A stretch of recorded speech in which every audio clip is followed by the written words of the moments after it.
I don't know. Whatever music you think is good.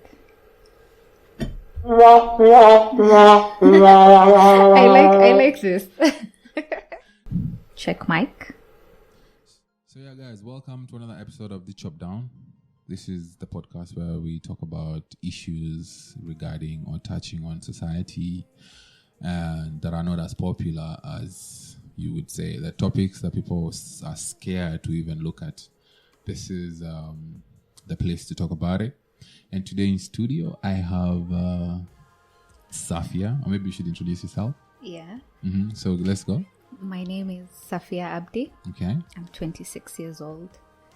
Yeah. From Nice to meet Isiolo. you. I'm a businesswoman. Nice. Yeah. A hustler. Well done. Yeah. That's the Hustle Nation Nile Akina Ruto. No, not political. Okay. Not Just BBI. kawaida. Yes, the kawaida hustler. Okay. And you're a businesswoman, you're an Yeah. entrepreneur. Yeah. Okay. Okay. So what do you want to introduce the topic? Yeah, why not? Okay. So anyway, today we're talking about FGM. And just to start it off, a friend of mine hit me up from Sweden, and they were like, "Hey, Effie, I have this thing that I would like you to look into, and how is it affecting the women in Kenya?" I was like, "In Kenya, that happens? That still happens?" I'm like, "I don't think so." But little did I know that literally 2 hours from my village, it was happening. Yeah. So can you please just guide us through that, tell us what it is, Okay. how it happens, when it happens. Yeah. Understand? So it's funny how many people are just like you. They Yeah. think, oh, this thing ended. You Right. know, like people stopped doing this thing. It's a backward thing, near kitambo. But imagine it's still going on. And yes, the number is lower, you know, but it's still going on, even if it's a very small percentage of people who are doing it. It's still there. And there are like 6 million women walking around who've already experienced, you know, so they're already affected. In the world. No, in Kenya. In Kenya. Kenya. Alone. Yes, it's actually a real statistic. Just give us which communities does it? Okay, so mainly... What's your background? Maybe the listeners or the viewers would like to know that. Yeah, so I am from the Borana community. Okay. Which our community, yes, they used to practice. It's reduced, but it's still there. So you find the people who live mashinani, you know, deep into the northeastern region, they still do it because they don't have TVs, they're not educated, you know, and the law doesn't really get to them. So even if they do it, who will know? No one, yeah. Yeah. So... And when is it done? Like, how old is the child? It's usually a rite of passage. Right. Okay. So it's an age set. It's an age set kind of thing. It's just like how boys get circumcised, the age groups, you know. Right. So, like, the reason why I'm even so passionate is because I went through it. Right. And at that time, I was 8 years old. That was in 2002. Yeah. Yeah. So at that time already, people were fighting it. You know? 2002 is like the other day. Yes, people were already the people at that time. There were people fighting it, Right. because I remember my mom herself was one of the people who were fighting the practice, and she would rescue girls who have been done for and are over bleeding and have complications and take them to hospital all the way to Meru. Yeah. You know, so she was a teacher at that time, so she would facilitate. Or she would ask around if a girl is not in school, like, where is this girl? Yeah. You know, she would find out, oh, no, the walifanyiwa, you know, and she got sick. She can't even get out of the house because she's over bleeding and stuff. So there's just a lot to do with it. But at that time, I remember my mom was not supporting me being done for. Yeah. But, you know, the community was just putting a lot of pressure on her. Yeah, because I'm wondering, how is it that you're talking about it being done on you, and then your mom is one of the people fighting it? Yes, So, in fact, she was not there when I was being done for, because she did not want it to happen at all. But I remember she was fighting it a lot, and she had to be away at that time because my grandma came with wazes at home. The elders, they came and they were like bashing her. And that time she was a divorcee. So they were like, oh, it's because you don't have a husband. It's because the father is not around, So she went through a lot trying to save me from being done for, but she couldn't stop it. They brought the woman home, and I remember that morning after breakfast, I'm told, oh, you need to go shower and prepare yourself. And I'm like, where are we going? You're thinking, oh, we're going somewhere, we're going outing or something. And my mom is like, no, there are people who are coming. So they don't even tell you. They don't even tell you. Yeah, they don't even tell you. So when I showered, I was told to go into one room at home. And our neighbor also had a girl, I think she was younger than me, maybe by 2 years or 1 year. So she was either 6 or 7. But we were neighbors. We used to play together. We were very close. So she was also included in the practice. So she was brought over. And when I saw that lady, in fact, the lady who was doing the circumcision you could tell she was scary. So when the lady came in, that's when I knew, oh, I think this is happening to me. And then they wash you, they get ready. There was like Dettol, surgical spirit and stuff like that. But I don't know what kind of equipment she was using. I'm not really sure. You don't know if the sentence has been cleaned properly. Yeah, and she had a bandage on her. I'll never forget that bandage. She had a bandage on her hand. So I kept thinking, did she break her hand? What's happening? Why is she doing it to me and she has an injury? So I had so many questions, but you can't really ask. When you ask, everyone is like, where to Leah? Just sit, wait. So the other girl went fast. So they sat me down facing the other direction so I don't see what's happening behind me. But the girl is sat down on like a stool, and women hold you. One with your hand, another one with the other hand, and your legs. So this is women doing this to other women? Yes. They're holding you down, and they put like clothes in your mouth so that you don't scream. Yeah. So that no voice can come out of your mouth. And I remember they cover your face, so you can't see what they're doing. But when I had the movements and I had my friend, struggling, I looked. And when I saw, I was just like disgusted. I even threw up. Because I was like, oh my God, that is going to happen to me. Ile kushtuka, I was so scared, but there's nothing you can do. And the same happened to me. And then they tie you down. How you can't walk around normally.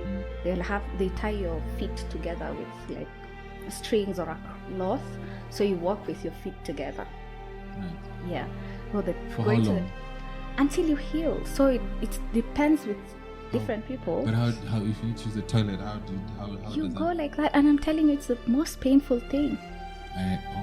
Because it definitely burns. Right. Yeah, it definitely burns. Like I don't even remember going to the toilet like Haja Kubo. I wasn't going for number 2 much because you just don't even want to be in the toilet. Everything aches. So let's take it back. You said it's a rite of passage. Yes. But for me, a rite of passage is moving from level A to level B. Yes. Right? Like say you're moving from being a young girl to a woman. Yes. And also it comes with advice. It should I feel like people should sit you down and tell you, hey, X and Y is happening now. So you need to be this kind of a person. So you're telling me you are ambushed, no one talks to you about it. So how is it what passage are you passing to? What I don't even understand, but they give you gifts after. They actually slaughter goats for you, so you eat a lot of meat. You're given milk. To them that's the gift. That you're being fed. And you can't come out of the house. And I remember like my mom would feel bad looking at me suffering, but then to them that's now I've crossed over to become a woman. So now you can be married off at 8. I was 8 that time. 8 years so it was old. Not about marriage. I think it's about even I don't know. Then it's passed by time, because I feel like back in the day it was about marriage. Yeah. Because if she has been circumcised, then she's ready to be married off. But at that time, I didn't even have my period. So I was too young, you know. Okay. Even if you're married off, first of all, you haven't even seen your period. I think your period should be the mark of into, you know, womanhood. I can't, man. I need a break. I need to take. I don't know. It's a sad topic. It's really sad. Yeah. So let's just. So yeah, guys, we'll come back after this. Okay. Hello there. Welcome back. Okay, I really needed a break. Nasia Tininin. The topic is heavy. It's really heavy, especially because I have daughters. You know. Yes, you can imagine. I don't understand how, as a father, as a parent, but you say your mom was not about it. Yeah. But as a parent, how do you let someone else do that? Hata kukata mtoto wangu kucha. Mimi ukate kucha za mtoto wangu na ujaniambia umkate. Shida baba. Yeah. Understand? So you feel that way, but now you see how you feel. How can they do that? Yeah. Now that's how they feel. How can you not? I feel like some sort of a brainwash. Yeah. Sorry to say. Yeah, for real it is. Okay, so now you were telling me that there are different types of or different ways it's done. Yes. So mine was not as brutal. Right. Okay. So there are many hard terms for these things. So I did my own research, Right. and WHO has the names of what they're called. Okay. So the first this one, WHO is World Health Organization. yes. So you guys can just go and look out or check it out for yourselves. Yeah. You can find, they have a lot of articles on this, but I'll give you an overview of the different types of FGM. So there's the first one, which is clitoridectomy. Okay. So there they partially or totally remove the clitoris and the prepuce. The prepuce is the lower parts. So for some people, everything is removed. Okay. Right. So that's what is called the clitoridectomy. Okay. Then there's excision, where they remove the clitoris, the labia. Okay, both of the labias, the majora and the minora. These are just scientific names. Yeah. So you're left clean, flat clean. Okay, so you just have your vagina, I guess. Yeah, and then there's the third one is the infibulation. Yeah. Now this one is the brutal one, where the Somalis are well known for this, where they remove everything and then they narrow down your clitoris. So they kind of sew you together. Yeah.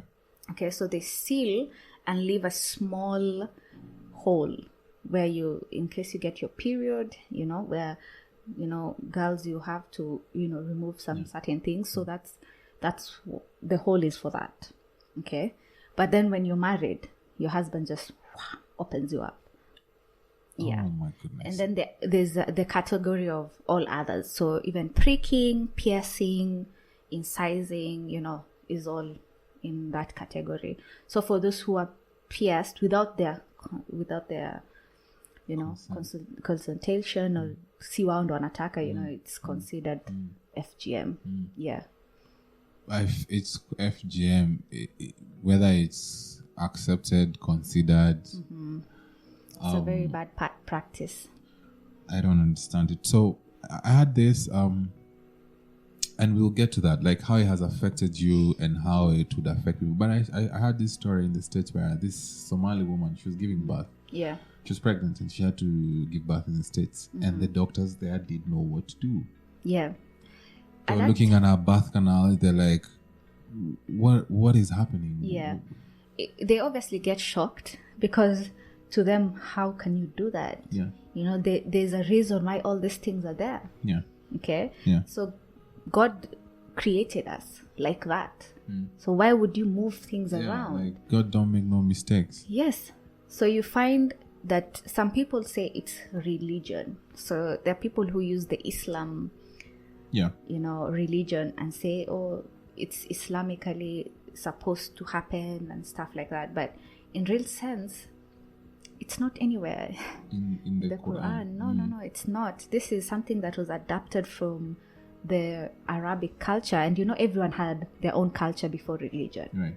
Okay, so there are things like Agikuyu, they have their own culture that they still, like people practice. don't know how to differentiate the two. So a lot of Islamic culture has blended with the Arabic culture. True. So they can't, Tell one from they the can't other. differentiate.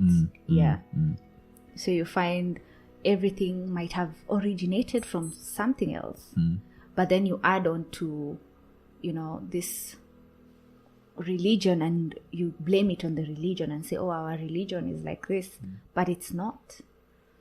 It's really not. So what happened was I was having a discussion with just on a lighter note with one of my ex-girlfriends, and she was Muslim, and she was like, if you don't convert, this won't work. Me, I was like, I don't have a problem converting to Islam, because it's not like I'm a born again Christian or whatever.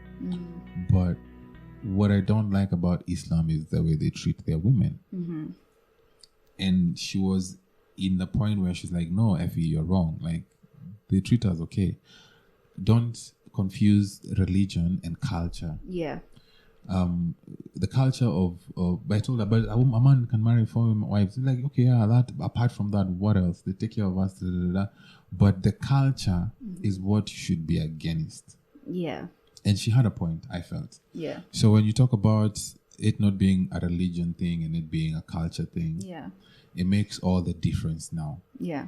But how, okay, so how has it affected you?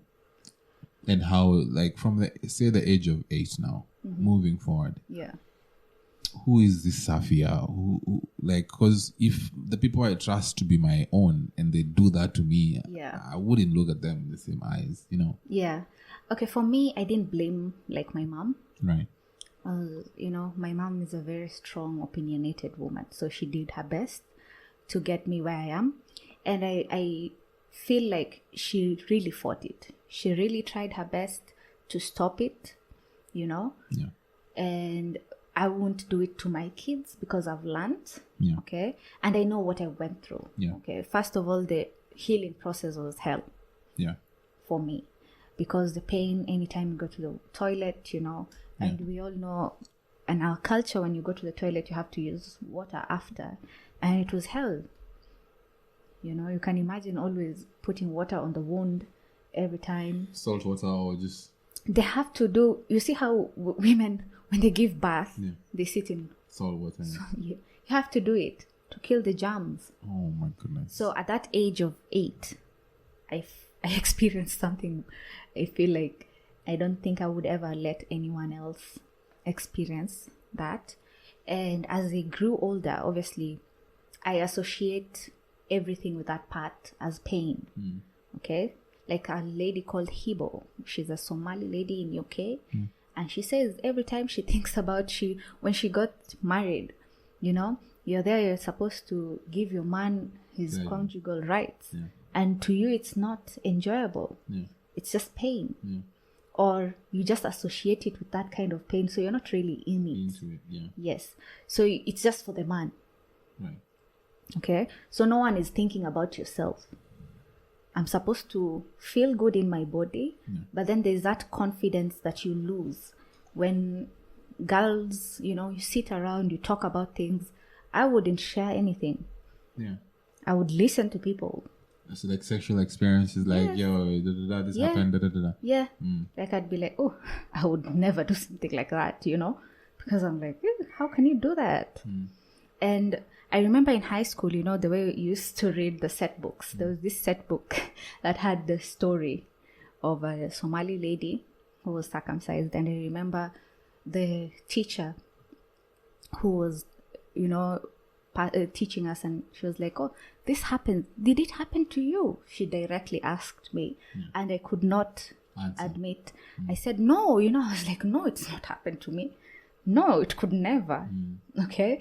Because I was like, if I say yes, will people look at me differently? will they start asking me, oh, how did it happen? And maybe at that time I was not ready to share. But I did share with a few of my friends, because two of my friends, very close friends, asked me later. They're like, oh, I noticed you are not okay, did this happen to you? And I'm like, yeah, it did. And they were so supportive, and they were like, it's okay, we won't share with people, it's okay, they kept my secret. And I've also shared with just one other friend since. And very few people apart from my family know it. And I remember there was this time a family friend of ours came home, and she kept asking me, oh, so okay, when you go to the toilet, how does your pee come out? Like a whole grown woman was asking me that, and I'm like it's something we should sit and talk about. Yeah, she was making it like a joke, and because she was one of the women holding me down. So I was just like, okay, that's what I'm saying, like, this is women doing this to women. Yeah, it was painful, and you want me to experience it. It didn't help in any kind of way. In fact, it's brought complications over complications, so yeah. So what are some of the complications you would say comes? So yeah, when you're obviously during the practice, there's obviously the fear of overbleeding. There are many people who've overbled and died because of the intensity of the cut. And for me, because it wasn't that intense, I can say mine was the first one, but mine was partial. Okay, so it was not done completely, but it was quite painful. But there are people who are done for completely, and you can imagine, the pain. It totally changes you even as a person, even your anatomy, Yeah. So there's obviously that. There's obviously stuff like UTIs, a lot of infections, you can get infected through whatever they're using to cut. Tetanus and things like that, because obviously I don't think they used to clean those things well. I don't know how they used to do it. And there's that also. Okay, there's long-term effects. So long-term effects mainly come during childbirth. Okay, or sexual displeasure. So while you're giving birth, there's the fear. The women who experience a lot of things, so there's delayed what's it called, delayed labor and things like that. So you'll find someone will either overbleed, like they get fistulas. There's a lot of things medically that can happen. And also mentally it affects you a lot. Like that's even the load you carry every day. Yes, on a daily you carry that thing, and you're not confident. And even when you meet someone new, it's like you have to have the conversation. How do you tell your partner especially if they're not from your community? Man, it's crazy. So now what can we do about it? Like, who do we need to speak to so that we try stop it, or we try reduce it, or we make it easier for a girl who's probably now just 7 turning 6 years old, somewhere in Maral, Amastio, Pima, Archer Sports, Sama, Isiolo. Yeah. So, there are so many things the government put together, which we have to commend them. But as we know, the government is a bit slow in implementing things, though we have like a whole act dedicated to the FGM. We have the FGM board that is doing a lot of work. We have a lot of organizations, small and big international organizations, who've done an amazing job.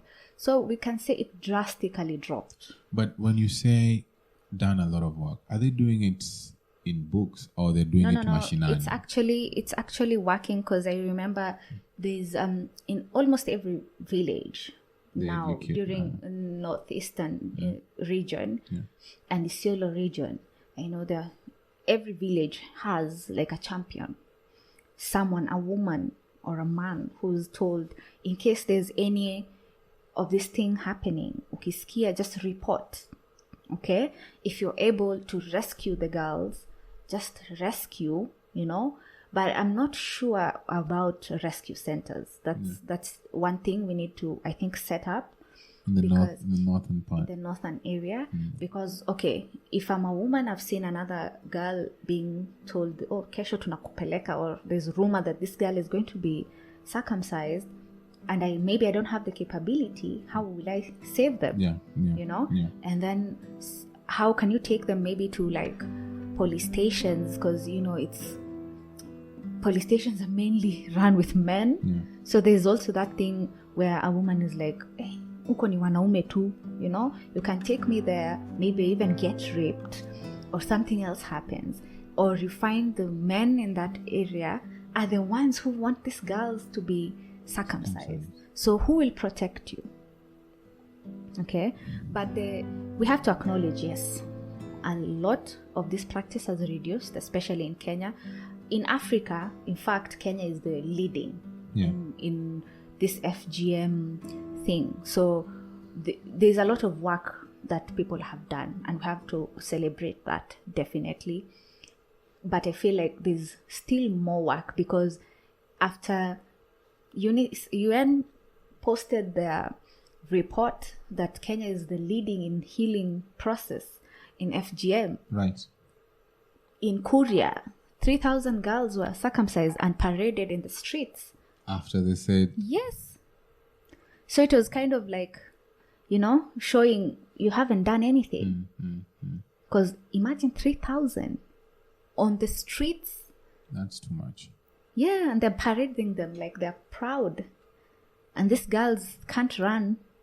Or some of them are even proud to be done for, because they're thinking, if you don't do it to me, who will marry me?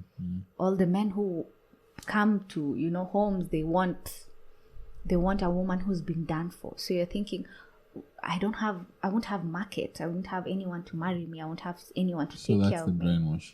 That's where it comes in. Yeah. So I maybe correct me if I'm wrong, but I feel like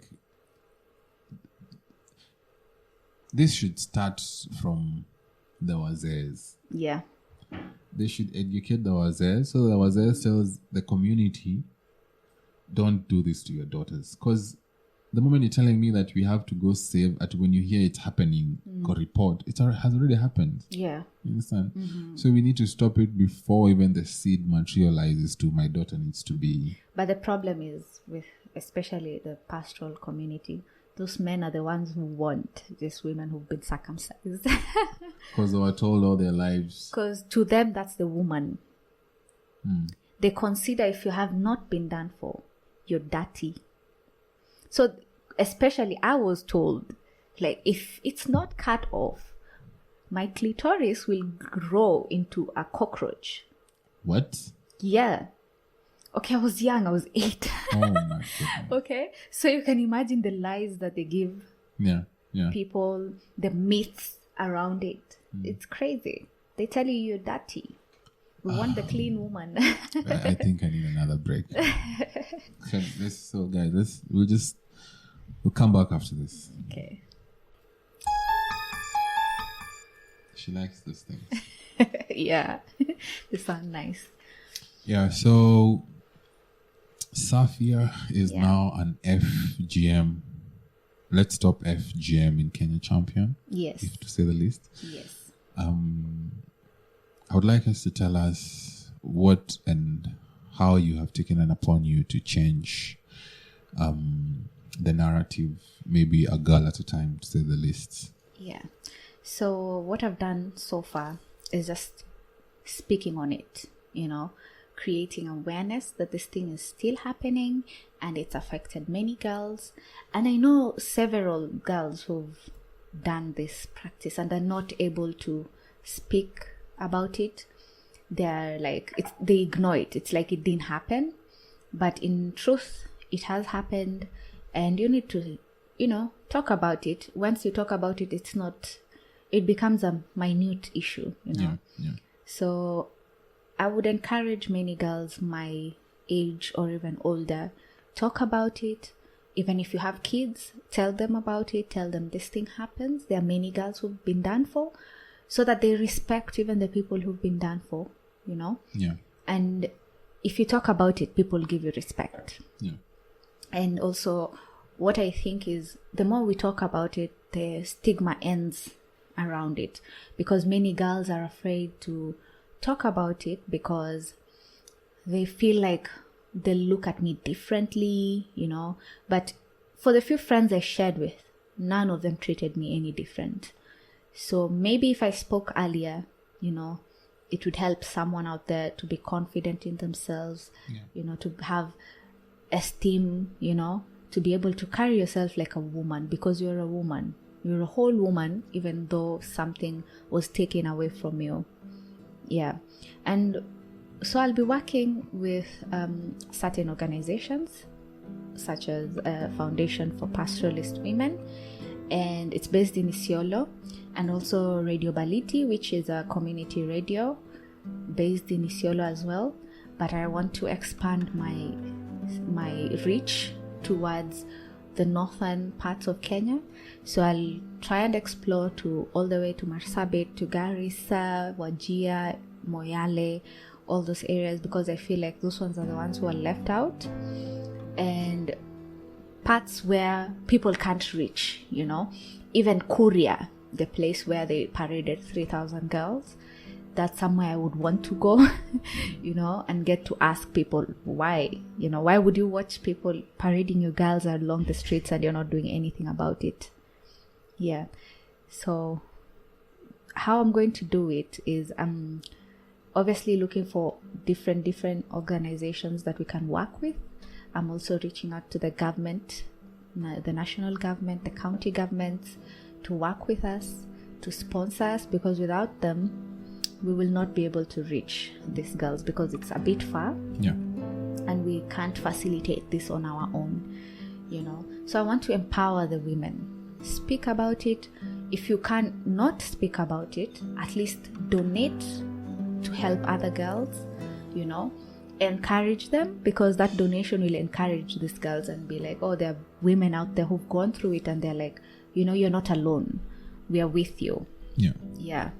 So, and we also want to celebrate the champions who have done an amazing job, because there are many women who've been rescued, and there are also women who are circumcisers, and they've been given alternatives, to do, so that, because they used to say, this is my income, this is what I feed my children with, it's like closing down someone's business.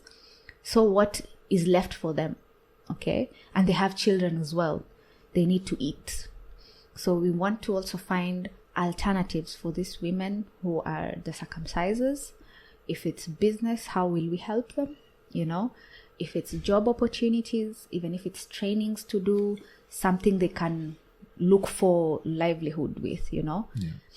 Yeah. And we also want to eradicate the stigma. So we will do a campaign, multiple campaigns throughout the month to end this stigma around this issue. Yes. That is amazing. Like, if everybody in Kenya did what you're doing right now, I think we will have ended this by the end of the year. Yeah. Actually, 9 out of 10 of Kenyans do not support. But remember, there's that one out of 10 that does support. I don't understand. And in our region, the northeastern region, most of the men support. So we also need to, empower these men, remind them this is not a good thing. And we're living in the 21st century. Like, imagine. To them, they're just waiting for their children to grow older so that they do that to them, so that they can get good men to marry them. You say that. I was recently in Samburu, and what I loved the most about that place was the culture. Yeah. Okay. This was a wedding. It was a cultural wedding. It was a traditional wedding. It was so beautiful. And I was like, my guy, I love these people's culture. But then later in my head, I was like, there is FGM. Yeah. And that is part of their culture. This is the happy, let's eat, let's get married. Yeah. Then there's this other part where it's not so nice. Yeah. It's not.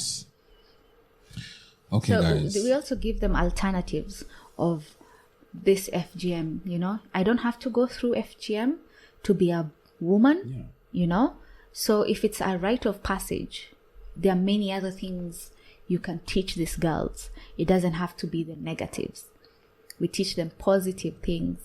Okay. Yeah. And I've just seen on your laptop that there's a post that I've read there where apparently girls were supposed to be checked to see if they're done for, so that they know if the practice has ended. But that's invasive. Yeah, that's so invasive. And who wants to take their daughters? Yeah, and who's doing the checking? Apparently, the government was trying to do that. That's wild. Okay, so I'm just thinking, I wouldn't let anyone check me. Doing things. Yeah, I wouldn't let anyone check me so that you can add me on a statistic, But if say you don't take your children to school, do people come checking if your children have been educated? They just know. Yeah, now that's the thing. Teachers know these things, the community knows when it's happening. Like during this COVID season, in fact, the number has increased, okay? Yeah. Because first of all, kila mtu alirudi nyumbani, okay? Many people, when they had COVID, they went back home, and you've been home for months. These girls are just sitting around. So they were saying, instead of letting them just sit around and do nothing, maybe they'll even get pregnant, so they do that to them.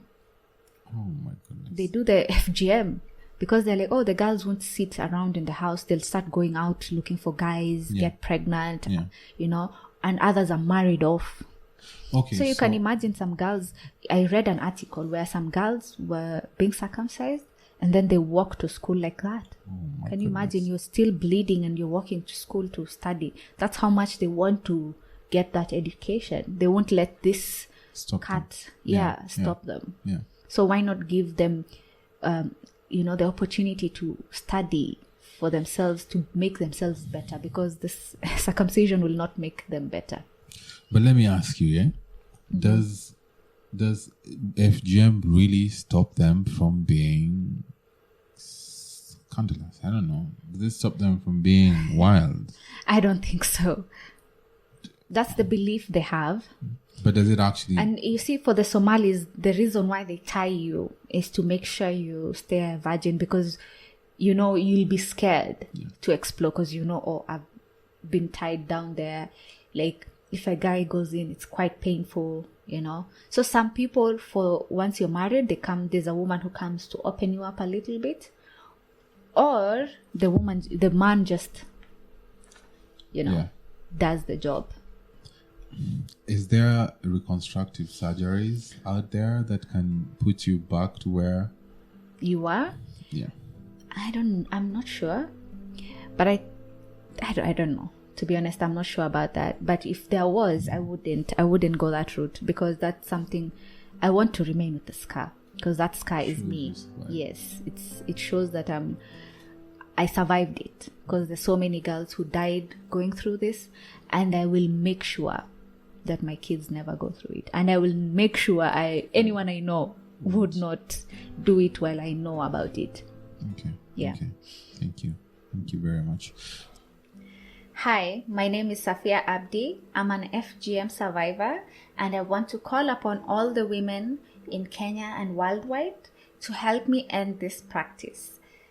Many girls have been affected, and we want to end FGM.